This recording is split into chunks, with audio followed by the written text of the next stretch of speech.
ರಾಜ್ಯದಲ್ಲಿ ಇನ್ನೂ 4 ದಿನ ಭಾರೀ ಮಳೆಯ ಸಾಧ್ಯತೆ. ಮೇ 22ರಂದು ಅರಬ್ಬಿ ಸಮುದ್ರದಲ್ಲಿ ವಾಯುಭಾರ ಕುಸಿತ ಸಾಧ್ಯತೆ. ಹವಾಮಾನ ಇಲಾಖೆ ನಿರ್ದೇಶಕ ಸಿಎಸ್ ಪಾಟೀಲ್ ಈ ಸ್ಟೇಟ್ಮೆಂಟ್ ಕೊಟ್ಟಿದ್ದಾರೆ. ರಾಜ್ಯದಾದ್ಯಂತ ಮೇ 24ರವರೆಗೆ ವ್ಯಾಪಕ ಮಳೆ ಆಗುವ ಸಾಧ್ಯತೆ ಇದೆ.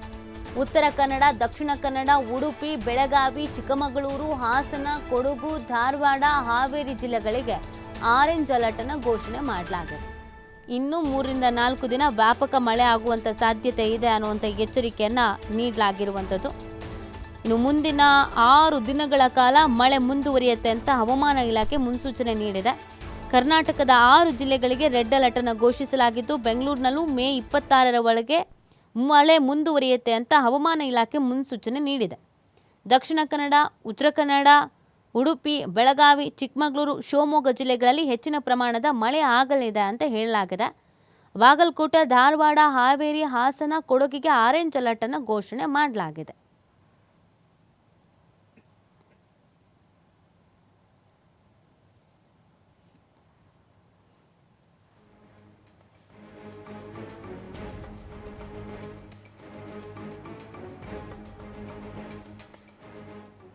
ಧಾರಾಕಾರ ಮಳೆಗೆ ಬೆಂಗಳೂರಿನಲ್ಲಿ ಹಲವು ಅವಾಂತರ ಸೃಷ್ಟಿಯಾಗಿದೆ. ಇವತ್ತು ಮಳೆ ಪೀಡಿತ ಪ್ರದೇಶಗಳಿಗೆ ಬಿಜೆಪಿ ನಾಯಕರು ಭೇಟಿ ಕೊಡ್ತಾ ಇದ್ದಾರೆ.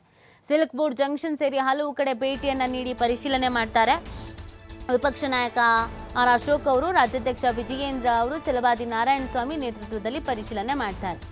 ಈ ಮಳೆ ಬಂದಾಗ ಎಲ್ರೂ ಭೇಟಿ ಕೊಡ್ತಾರೆ, ಎಲ್ರೂ ಪರಿಶೀಲನೆ ಮಾಡ್ತಾರೆ. ಅದು ಯಾವ ಖುಷಿಗೋ ಗೊತ್ತಿಲ್ಲ. ಅದಕ್ಕಿಂತ ಮುಂಚಿತವಾಗಿ ಏನೇನು ಸಮಸ್ಯೆ ಇದೆ, ಕಳೆದ ಮಳೆಗಾಲದಲ್ಲಿ ಏನು ಪ್ರಾಬ್ಲಮ್ ಆಗಿತ್ತು, ಏನು ಸಮಸ್ಯೆ ಆಗಿತ್ತು, ಏನು ಬಗೆಹರಿಸಬೇಕು, ಅದನ್ನು ಆಡಳಿತಾರೂಢ ಪಕ್ಷನೂ ಮಾಡಲ್ಲ, ವಿಪಕ್ಷದವರು ಮಾಡಲ್ಲ.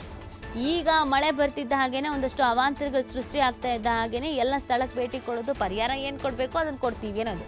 ಪ್ರತಿ ವರ್ಷವೂ ನೀವು ಪರಿಹಾರನೇ ಕೊಡ್ತಾ ಇದ್ರೆ ಸರಿ ಮಾಡೋದು ಯಾವಾಗ ಅನ್ನೋದೊಂದು ಪ್ರಶ್ನೆ. ಇವತ್ತು ವಿಪಕ್ಷದವರೇನೋ ಭೇಟಿ ಮಾಡ್ತಾ ಇದ್ದಾರಂತೆ. ರಾಜ್ಯದಾದ್ಯಂತ ಭಾರೀ ಮಳೆಯಿಂದ ಒಂದಷ್ಟು ಸಮಸ್ಯೆಗಳು ಆಗಿರುವಂಥ ಹಿನ್ನೆಲೆಯಲ್ಲಿ ವಿಜಯೇಂದ್ರ ಮತ್ತು ಅಶೋಕ್ ಅವರ ನೇತೃತ್ವದಲ್ಲಿ ಕೆಲವು ಪ್ರದೇಶಗಳಿಗೆ ಭೇಟಿಯನ್ನು ಕೊಟ್ಟು ಅಲ್ಲಿನ ಸ್ಥಳ ವೀಕ್ಷಣೆ ಮಾಡ್ತಾರಂತೆ. ಅಂದರೆ ಅಲ್ಲಿ ಏನು ಪ್ರಾಬ್ಲಮ್ ಆಗಿದೆ, ಎಷ್ಟು ಮಟ್ಟಿಗೆ ಸಮಸ್ಯೆ ಆಗಿದೆ, ಎಷ್ಟು ಮಟ್ಟಿಗೆ ಹಾನಿ ಆಗಿದೆ ಅಂತ. ಇವರು ಏನಾದರೂ ಪರಿಹಾರ ಘೋಷಣೆ ಮಾಡ್ತಾರೇನೋ ಗೊತ್ತಿಲ್ಲ, ಬಟ್ ಭೇಟಿ ಕೊಡ್ತಾ ಇದ್ದಾರೆ.